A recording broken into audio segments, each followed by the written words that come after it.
Hey, don't you worry about me. I'm living the good life. Living the good life. Alright guys, so I'm going to work on another cup that I'm putting mica powder on. And I just thought I'd do a little tutorial and show you how I do it. I'm also going to give you a list of the items I use. You can go down in the description, link to the mica powders that I get. So you can go check that out. Pretty good deal on these. So anyways, let's get. So first of all, on the mica powders, I use this one right here. And like I said, I'll give you the link on Amazon, but comes with, what is it, 18? I think 20, 2, 3, 6, 12, 18. Comes with 18. Today I'm doing a red cup, and I am going to use this white, shiny white. So we'll get that out. And then to do this, you'll just need your epoxy. I use a little medicine cup to mix the mica powder in. I use these silicone reusable cups for my epoxy. And I'm going to use this to mix the mica powder in the epoxy. So I'll get the epoxy mixed up. We'll start epoxying the cup that I've got over here, and then we'll apply some mica. Forgot to mention, you will need a heat gun to move the mica powders around. I'll provide that link down in the description at the end of the video as well. But let's get epoxying. So I like to start at the top of the cup.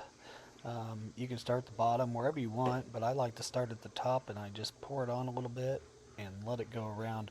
I'm using about 20 milliliters of epoxy total. This is a 22-ounce cup. You don't want it to be on there too thick when you're using mica powders. That way you can move the mica around pretty good, and you'll have a little bit left over, and that's what you'll use to mix your mica powder up with. So I'll apply this all the way around. I'll get the bottom, and then I'll smooth it out, and then we'll get to the mica powder.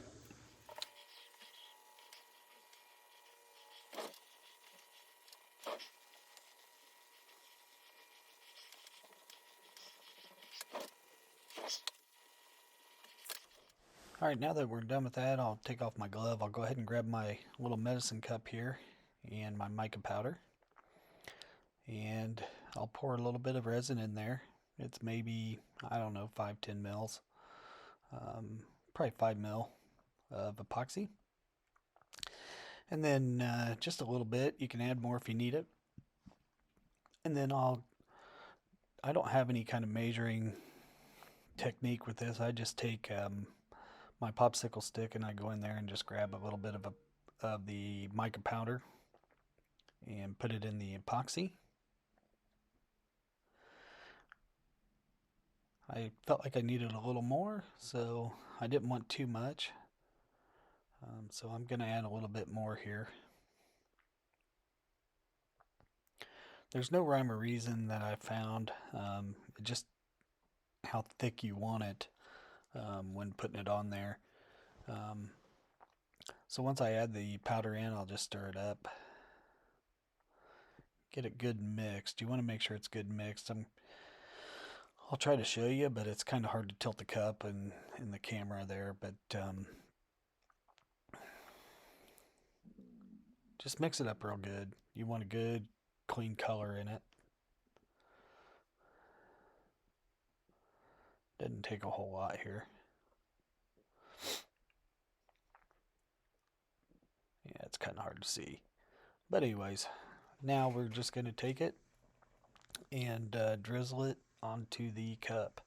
On this cup I went sideways. The cup next to it I went just straight up and down, and I kind of like that look a little better. But you're just kind of drizzling it on. It doesn't matter. You don't want to put it on too thick, because then it'll just cover your whole cup. But you just kind of put it in where you want it, make some lines, and all this will be moved around by the hair dryer or the heat gun, or I guess some of you could use a hair dryer. I prefer the heat gun. I like the way to hold it. And you always want to make sure you get the bottom. Bottom's a little tough to get. It's not going to hurt if you touch the epoxy with your popsicle stick and work it in there. But so now we'll use the hair dryer on it. First of all, I'm just kind of going up and down it, trying to release anything. It'll start heating up the epoxy. I don't want to heat it up too quick, but you'll notice as it's going around, it starts moving.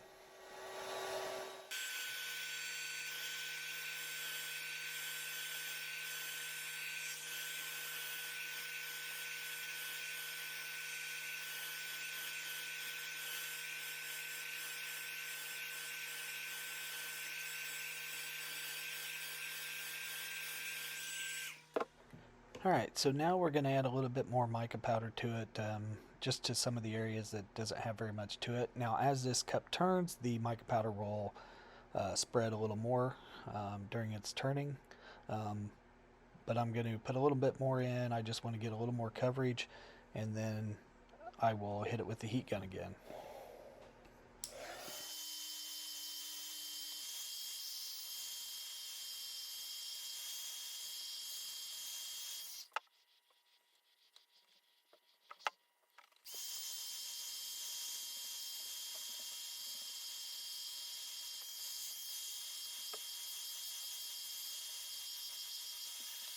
Alright, there it is. Finished product. Just let it spin like normal, about 6 to 8 hours depending on your epoxy, and you're good to go. Thank you.